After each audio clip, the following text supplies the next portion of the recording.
The teeth aren't a gear until they're hard and true, and the cruel joke is that making them hard makes them untrue.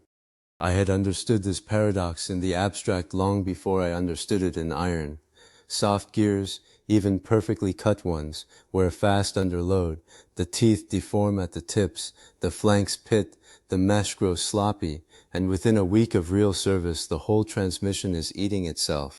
You need hardness, but the fire that gives you hardness, the case-hardening process Tae-ho had refined since the early forge work, the pack cementing and quench that skins the steel with a shell harder than anything we could cut, that same fire moves the metal, it twists, it breathes. The teeth you cut true come out of the quench bath ever so slightly wrong, and the wrongness is not random but systematic, following the geometry of the tooth form, and the grain of the steel, and the speed of the quench, and it is enough to ruin everything. The path was always going to be cut, harden, grind. I had known it from the beginning, but knowing a path and walking it are different measures. Pyo Eun-ha had said it simply, the way she said everything that mattered. The fire moves the curve. I can tell you to the hair how far. Either way the geometry wins. She was right, of course. She was always right about the geometry. Tae-ho worked the case hardening with the focused quiet of a man who has made peace with fire. The gears, 6 of them, cut to the tooth profile we had spent 2 episodes of iteration arriving at, the involute flank smooth enough to catch a reflection, went into the pack. Bone char and charcoal, sealed in the clay-luted iron box, held at heat for the hours the carbon needed to migrate into the skin. Then the quench, fast and deliberate, the steel shrieking as it hit the water. He pulled them out one by one and held each up in the forge light, turning it slowly. The surface had that characteristic blue-gray sheen of case-hardened steel, dense and almost glassy, where the light caught the tooth flanks. He set them in a row on the stone bench and looked at them the way a man looks at children he has raised.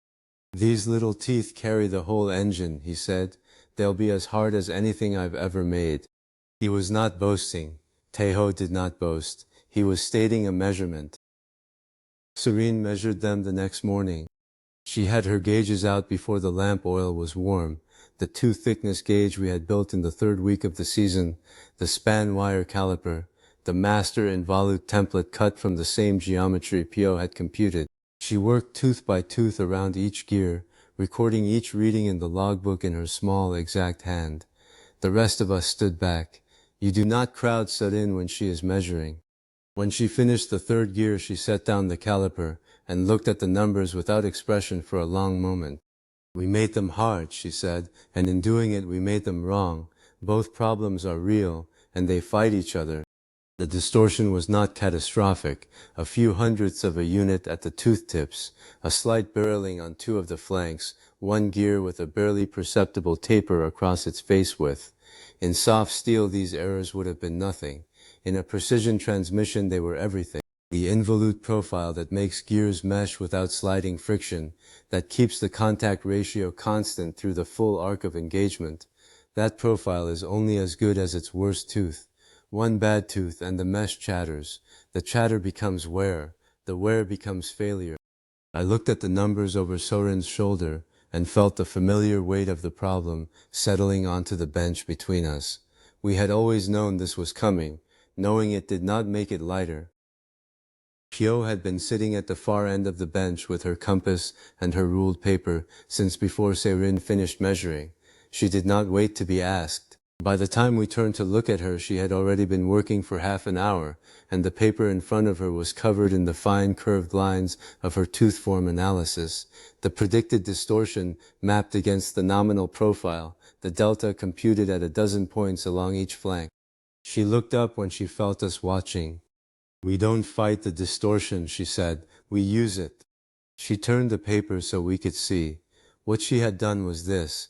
She had taken Seo-rin's measurements of the hardened and warped gears, extracted the systematic component of the distortion, the part that followed the geometry rather than the grain, the part that would repeat from gear to gear if the process repeated, and inverted it.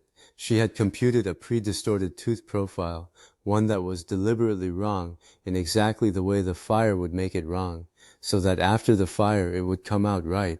Cut the teeth wrong, harden them, the fire bends them, they come out true. It's so elegant I could weep, she said, and her voice was entirely level, which was how you knew she meant it completely. I looked at the numbers, the math was clean, the logic was sound. The only question was whether the distortion was consistent enough to predict, whether the fire was disciplined enough to be inverted. Tae-ho said it was. He had been watching the quench behavior for weeks. He knew where the steel moved. We would cut the next set pre-distorted, harden them, and measure. If Pyo's inversion was right, they would come out true. If it was wrong, we would measure the error, refine the model, and cut again. This was the method. This was always the method. But cutting and hardening were only two legs of the three. The third was grinding. Even with perfect pre-distortion, the hardened surface would carry the marks of the cutting tool, small ridges, the faint scalloping left by the cutter's passes, irregularities too fine for the tooth thickness gauge, but not too fine for the loaded mesh.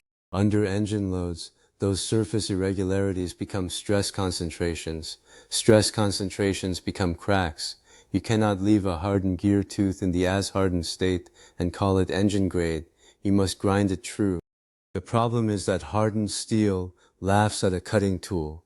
The same hardness that will let the gear survive 30 years of service will turn a steel cutter's edge in minutes.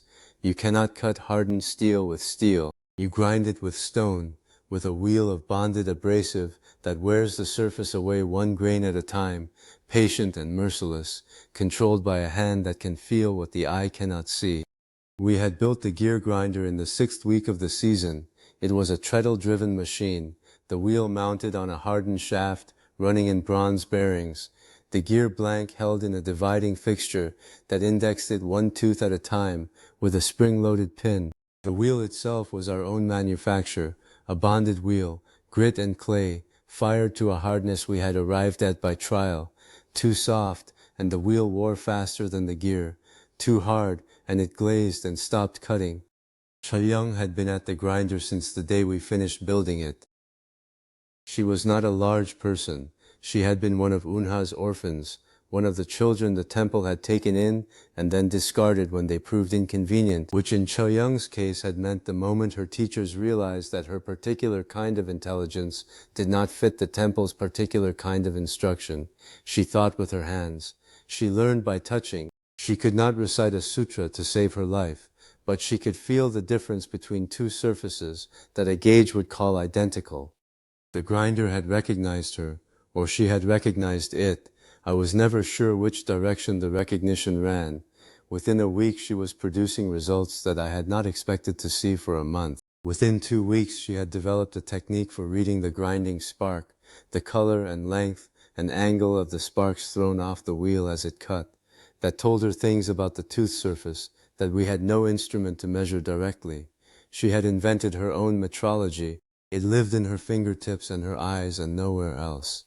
She stood at the grinder now in the forge light, the treadle moving in a rhythm so steady it seemed mechanical, the wheel singing its high thin note against the hardened tooth.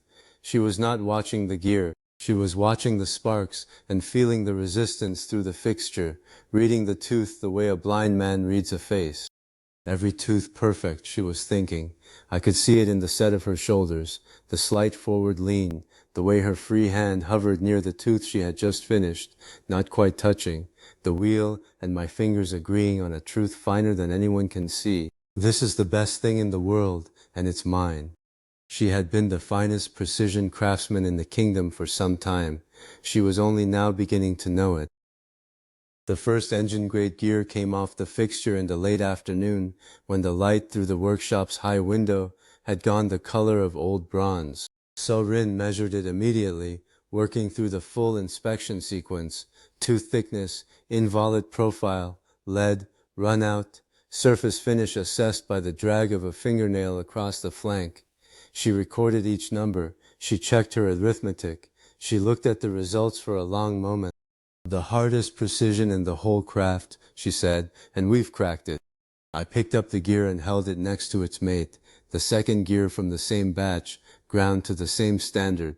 I meshed them by hand, slowly, feeling the teeth engage. Cut, Hardened, ground, I said. Listen to it mesh, not a whisper. There was nothing to hear. The teeth found each other and moved together without sound, without the faint clicking that even good hand-cut gears produce, without the slight resistance that signals a tooth slightly out of profile. The mesh was silent the way a well-fitted joint is silent, not because there was no contact, but because the contact was so even and so full that there was nothing left over to make noise with. 30 years, that was what a mesh like that meant. An engine running on gears like these would still be running when the children in the workshop were old. The teeth would wear, but slowly, evenly, the profile maintaining itself as it wore because the geometry was right. You could trust your life to a gear like this. People would, eventually. We ran the load test at dusk. The test rig was simple. The engine-grade pair in one drivetrain, the best hand-cut soft pair we had made in the early weeks of the season in a parallel train, both loaded to the same torque through a common brake. We ran them together and watched.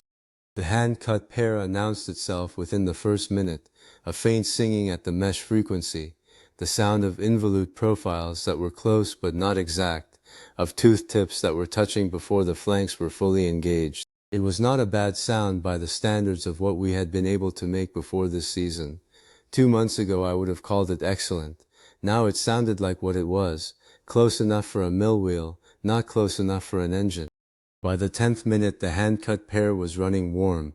By the 20th it was running hot, and the pitch of the mesh note had risen slightly as the tooth surfaces began to wear and the contact pattern shifted. By the 30th minute the wear was visible, the bright scoring on the tooth flanks, the metal transferring from one surface to the other, the beginning of the process that would end, within a week of real service, in a gear that was no longer a gear.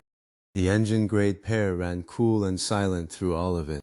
That's 30 years of service in the sound of one quiet gear, I said, an engine you can trust your life to. No one argued with the arithmetic. Eun-ha and Cho Yeong stood together at the bench afterward, looking at the finished gears laid out in their row. It was an odd pairing, the geometer who computed curves to the hair and the grinder who felt them to the same standard by touch, the one who had grown up in the temple's inner courts and the one the temple had thrown away. They had arrived at the same place from opposite directions. Look what these curves become, Eun-ha said, when a pair of honest hands is allowed to make them real. Cho Yeong looked at the gears for a moment, then she looked at her own hands, which were gray with grinding dust to the wrist. Your numbers, my hands, she said. The temple had no use for either of us. There was no bitterness in it. It was a statement of fact, offered in the same register Tae-ho used when he reported a temperature. The temple's loss had been the workshop's gain, and the workshop was where the work was, and the work was what mattered. They both knew this. They had known it for a while. I looked at the gears and let myself have one moment of the satisfaction before moving on. It was a real thing. Cut, hardened, ground, true to the tooth, silent in the mesh. We had solved the paradox. We had a process.